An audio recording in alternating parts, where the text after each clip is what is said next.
Anna Trudike, a primary care physician at Massachusetts General Hospital in Boston, had a crazy idea. She believed she could improve the eating habits of thousands of hospital staff and visitors without changing their willpower or motivation in the slightest way.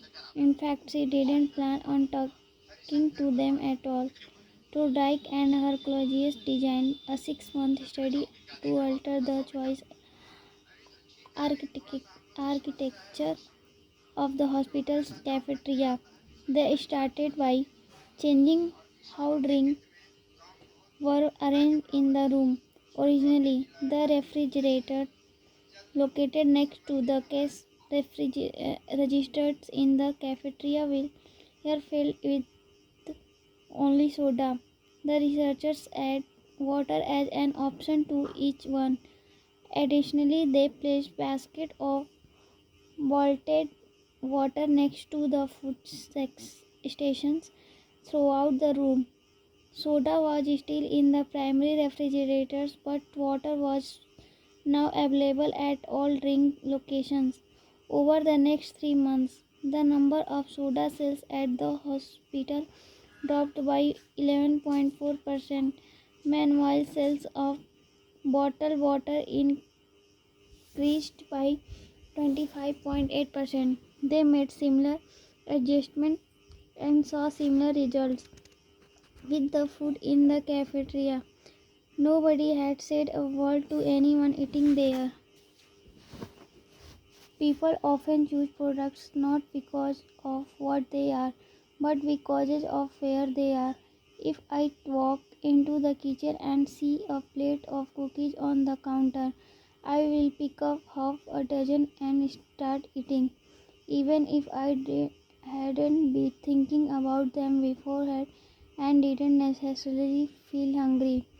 If the communal table at the office is always filled with donuts and bagels, it's going to be hard not to curb one every now and then. Your habits change depending on the room you are in and the cues in front of you. Environment is the invisible hand that shapes human behavior. Despite our unique personalities, unique certain behaviors tend to arise again and again under certain environmental conditions. In turn, people people tend to talk in whispers.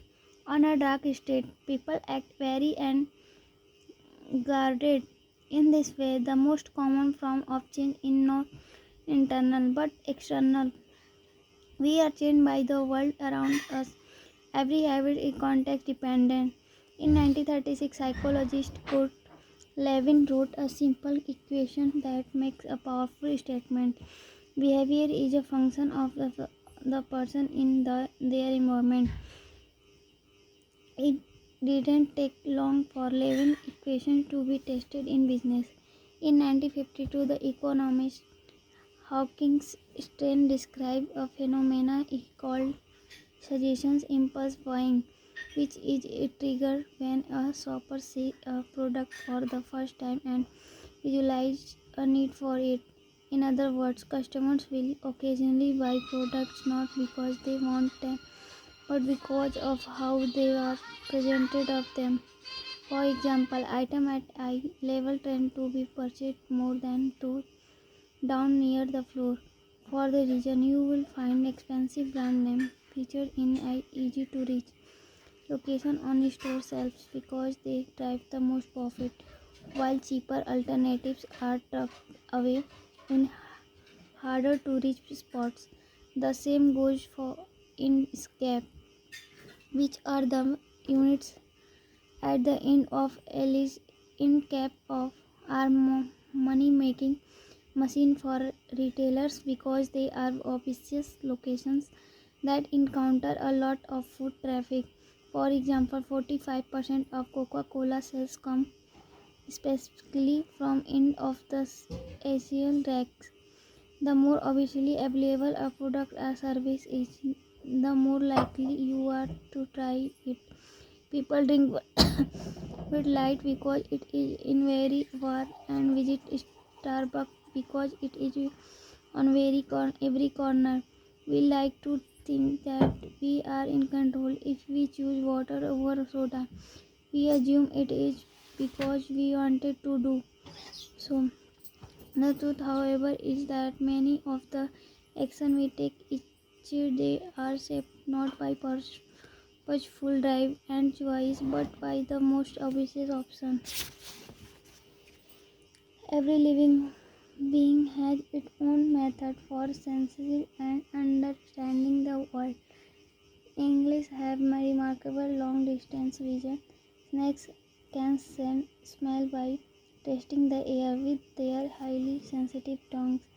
Sharks can detect small amounts of electricity and vibration in the water caused by nearby fish.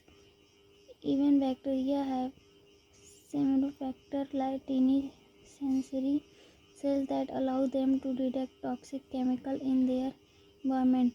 In humans, perception is directed by the sensory nervous system. We perceive the world through sight, sound, smell, touch, and taste.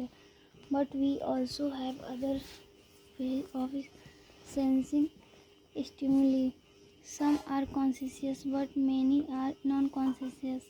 For instance, you can notice when the temperature drops before a storm, or when the pain in your gut rises during a stomach, or when you fall off balance while walking on rocky ground. Receptors in your body pick up on a wide range of internal stimuli, such as the amount of sweat or blood or the need to drink when thirsty.